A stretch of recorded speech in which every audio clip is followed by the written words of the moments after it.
Also on 7 this noon, 2 people dead after police say they were forced to fire. One of them, an innocent woman caught in the crossfire. 7's Jordan Segundo is live in Miami with the latest on the investigation. Jordan. Well, Lorena, that innocent woman was out here in Wynwood over the weekend celebrating her 28th birthday. That's when she was caught in the crossfire. Police say they were forced to fire on an armed man. A killer confrontation during a busy weekend in Wynwood after gunshots go off early Saturday morning, leaving 2 people dead and another person hurt. Officers saying they were forced to fire. There was some sort of commotion. Officers observed a male who was armed. Subsequently, shots were fired. Several officers discharged their firearms. I was kind of shocked. I just heard a lot of gunshots, about 10 gunshots firing back and forth. Next thing you know, you just see a bunch of people running.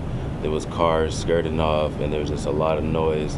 A lot of police came right after. Cell phone video showing the chaotic mess. According to police, the shooting happened near Northwest 23rd Street and First Court.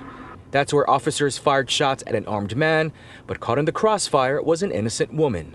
Both later dying from the injuries at Jackson Memorial Hospital, a third person also suffering a hand injury. 7 News learning the woman who was shot and killed was celebrating her 28th birthday. Her mother writing on a GoFundMe post saying Evelyn was killed in the crossfire. She was an innocent bystander. What should have been the beginning of a joyful new chapter has become an unimaginable tragedy for her family, friends, and everyone who loved her. While the incident shocked many who witnessed it, those who live nearby say they haven't lost their sense of security. Do you feel safe coming to this area still? I mean, I do feel safe. I do feel safe. Now, no officers were hurt during this weekend's incident.